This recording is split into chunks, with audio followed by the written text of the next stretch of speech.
പള്ളിക്കുന്ന് പഞ്ചായത്തിലെ 2-ാം വാർഡിലെ സഹോദരി സഹോദരന്മാരെ, ഞാൻ ചെറിയടത്ത് ദിലീപ് കുമാർ, അത്താണിക്കലാണ് താമസിക്കുന്നത്. എന്നെ നിങ്ങൾക്ക് എല്ലാവർക്കും പരിചയം ഉണ്ടായിരിക്കും. ഞാൻ ഏകദേശം 36 കൊല്ലത്തോളം LICയിൽ ഓഫീസറായിട്ട് ജോലി ചെയ്ത ഞാൻ കഴിഞ്ഞ വർഷം റിട്ടയർ ചെയ്തു. അതിനുശേഷം അതോടൊപ്പം തന്നെ വർഷങ്ങളായിട്ട് പള്ളിക്കുന്ന് പാലിയേറ്റീവിൽ വളണ്ടിയറായിട്ട് പ്രവർത്തിച്ചുകൊണ്ടിരിക്കുകയാണ്. അതോടൊപ്പം അതിൻ്റെ വൈസ് ചെയർമാനായും പള്ളിക്കുന്ന് വില്ലേജിൽ പുതുതായിട്ട് രൂപം കൊണ്ട സതയം പാലിയേറ്റീവിൻ്റെ ചെയർമാനായും പ്രവർത്തിക്കുകയാണ്. ഒരു UDF സ്ഥാനാർത്ഥിയായിട്ട് ഞാൻ മത്സരരംഗത്ത് ഇറങ്ങിയിരിക്കുകയാണ്. ഈ 2-ാം വാർഡിൽ ഞാൻ വിജയിക്കുകയാണെങ്കിൽ ചെയ്യാവുന്ന എൻ്റെ മനസ്സിലുള്ള കുറേ ആശയങ്ങളുണ്ട്. അത് രാഷ്ട്രീയത്തിന് അതീതമായിട്ടാണ് ഞാൻ ഉദ്ദേശിക്കുന്നത്. ഏറ്റവും പ്രധാനമായിട്ട് ഞാൻ ഉദ്ദേശിക്കുന്നത് ആരോഗ്യമാണ് സമ്പത്ത് എന്ന ഒരു ക്യാപ്ഷനാണ്. അത് പള്ളിക്കുന്ന് പഞ്ചായത്തിൽ നമുക്ക് ഏറ്റവും കൂടുതൽ ഉദ്ദേശിക്കുന്ന ഒരു കാര്യമാണ് ആരോഗ്യമാണ് സമ്പത്ത്. അതിൻ്റെ ഒരു ഭാഗമായിട്ടുള്ള പ്രവർത്തനമാണ് ഞാൻ നടത്താൻ ഫസ്റ്റ് പ്രയോറിറ്റി ചെയ്യുന്നത്.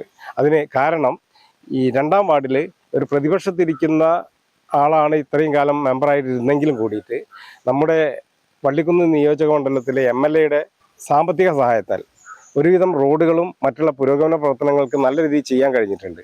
അത് തുടർന്നും അദ്ദേഹം എന്നോട് പറഞ്ഞത്, ഞാൻ തുടർന്നും ഈ രീതിയിലുള്ള പ്രവർത്തനം നിങ്ങൾക്ക് വേണ്ടി ചെയ്യും. അതോടൊപ്പം തന്നെ ഈ ആരോഗ്യരംഗത്ത് എന്തൊക്കെ എനിക്ക് ചെയ്യാൻ പറ്റും ഇതിന് പ്രാധാന്യം കൊടുത്തുകൊണ്ട് കേന്ദ്രാവിഷ്കൃത പദ്ധതികൾ, സംസ്ഥാനാവിഷ്കൃത പദ്ധതികൾ, ജില്ലാ പഞ്ചായത്ത് പദ്ധതികൾ, ബ്ലോക്ക് പഞ്ചായത്ത് പദ്ധതികൾ, ഇവയിൽ നിന്നും സാമ്പത്തിക സഹായം വാങ്ങിക്കൊണ്ട് എന്തെല്ലാം നമുക്ക് ഈ 2-ാം വാർഡിൽ ചെയ്യാൻ പറ്റും അതിനെല്ലാം നേതൃത്വം കൊടുക്കാൻ ഞാൻ തയ്യാറാണ്. അതാണ് ഏറ്റവും പ്രധാനമായിട്ട്. പിന്നെ മറ്റൊന്ന്, നമ്മുടെ പഞ്ചായത്തിന് വേണ്ടത് ഫസ്റ്റ് പ്രയോറിറ്റി ആയിട്ട് വരുന്ന ഒന്ന് ജൽജീവൻ മിഷന് വേണ്ടിയിട്ട് റോഡുകളെല്ലാം പൊളിച്ച് കാര്യങ്ങളെല്ലാം കിടക്കുകയാണ്. ഇപ്പോൾ ഈ സമയത്ത് ചില പഞ്ചായത്ത് ഇലക്ഷൻ ഇതാക്കിക്കൊണ്ട് അതിൻ്റെ പ്രവർത്തനങ്ങളൊന്നും എല്ലാം നിൽക്കുകയായിരിക്കും. ഫസ്റ്റ് പ്രയോറിറ്റി ആയിട്ട് എല്ലാ റോഡുകളുടെയും ടാറിങ്ങും നമ്മൾ നടത്താൻ വേണ്ടി പ്രാധാന്യം കൊടുക്കും. അതാണ് ഏറ്റവും പ്രധാനം. മറ്റൊന്ന്, നമ്മുടെ ഈ വാർഡിൽ 3 അംഗനവാടികളുണ്ട്.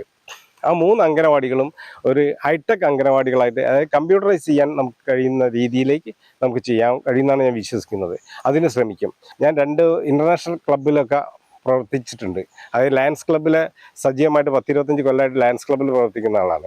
അതിൻ്റെ ജീവകാരുണ്യ പ്രവർത്തനങ്ങൾ നമുക്ക് ഈ വാർഡിലേക്ക് എന്തെല്ലാം ചെയ്യാൻ പറ്റും. ഇപ്പോൾ തന്നെ ഞാൻ പല രീതിയിൽ ലയൺസ് ക്ലബ്ബിൻ്റെ നേതൃത്വത്തിൽ പലതും ഇവിടെ ഈ വാർഡ് ചെയ്യാറുണ്ട്. അപ്പോൾ അത് ഒന്നുകൂടി സജീവമാക്കും. അപ്പോൾ ഈ ഇൻ്റർനാഷണൽ ലെവലിൽ ഏതൊക്കെ രീതിയിൽ ഫണ്ട് വരുത്താൻ പറ്റും അതിനെപ്പറ്റി ഞാൻ ആലോചിക്കുകയും അത് നമ്മുടെ ഈ 2-ാം വാർഡിൽ പ്രാവർത്തികമാക്കാൻ കഴിയുന്നുള്ളതാണ് എൻ്റെ വിശ്വാസം. അതോടൊപ്പം തന്നെ കിടപ്പിലായ രോഗികൾക്ക് നമ്മുടെ ഇവിടെ ഒരു പാലിയേറ്റീവ് രൂപീകരിച്ചെങ്കിലും ഈ 2-ാം വാർഡിന് വേണ്ടിയിട്ട് പ്രായമായവർക്കും ഈ നിത്യരോഗികളായിട്ടുള്ള ആളുകൾക്കും ഏതെല്ലാം രീതിയിലുള്ള സഹായം ചെയ്യാൻ പറ്റുന്നുള്ളത് എനിക്ക് ചെയ്യാൻ കഴിയുന്നുള്ളൊരു മാനസികാവസ്ഥയിലാണ് ഞാനുള്ളത്. അതിന് പ്രാധാന്യം കൊടുക്കുകയും ചെയ്യും. പിന്നെ നമ്മൾ ചിരകാലമായിട്ടുള്ളൊരു ഇതാണ് നവജീവൻ സ്കൂളിൻ്റെ അവിടുന്ന് ആനങ്ങാടി ഭാഗത്തേക്ക് റെയിൽവേ അണ്ടർപാസ് എന്നുള്ളത്. അത് നടക്കുമെന്നുള്ള അറിയില്ല. നമ്മളൊരു പഞ്ചായത്ത് മെമ്പർ എന്നുള്ള രീതിയിൽ നമുക്ക് എന്ത് ചെയ്യാൻ പറ്റുമെന്ന് അറിയില്ല.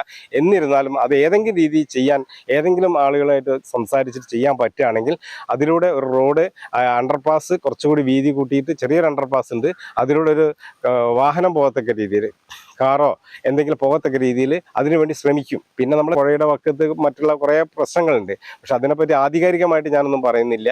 കാരണം എന്നിരുന്നാലും അതിന് വേണ്ട എല്ലാ പ്രവർത്തനങ്ങളും ഈ വാർഡിലെ ഏതൊരാളുടെ എന്ത് പ്രശ്നം ഉണ്ടെങ്കിലും അതിന് മുന്നിട്ടിറങ്ങാൻ ഞാൻ തയ്യാറായിരിക്കും. റിട്ടയർ ചെയ്തതുകൊണ്ട് എനിക്ക് അതിനുള്ള സമയമുണ്ട്.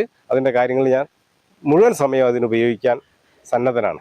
ഇതിൻ്റെ എല്ലാ അടിസ്ഥാനത്തിലാണ് നിങ്ങളുടെ എന്നിലുള്ള വിശ്വാസം. നിങ്ങളൊരു വോട്ട് ചെയ്താൽ ആ വോട്ട് ഒരിക്കലും നിങ്ങൾക്ക് തെറ്റിപ്പോയി, എന്നാക്ക് ചെയ്യേണ്ടിയില്ലായിരുന്നു, അല്ല ചെയ്തത് ഞങ്ങൾക്കൊരു നഷ്ടമായി പോയി എന്നുള്ളത് തോന്നാത്ത രീതിയിലുള്ള പ്രവർത്തനം എൻ്റെ ഭാഗത്തുനിന്ന് ഉണ്ടാവും. അതുകൊണ്ട് നിങ്ങളുടെ എല്ലാവരും അകമഴിഞ്ഞ സഹകരണത്തോടു കൂടി എന്നെ ഈ വാർഡിൽ നിന്ന് നല്ല ഭൂരിപക്ഷത്തോടെ വിജയിപ്പിക്കണമെന്നാണ് എനിക്ക് നിങ്ങളോട് പറയാനുള്ളത്.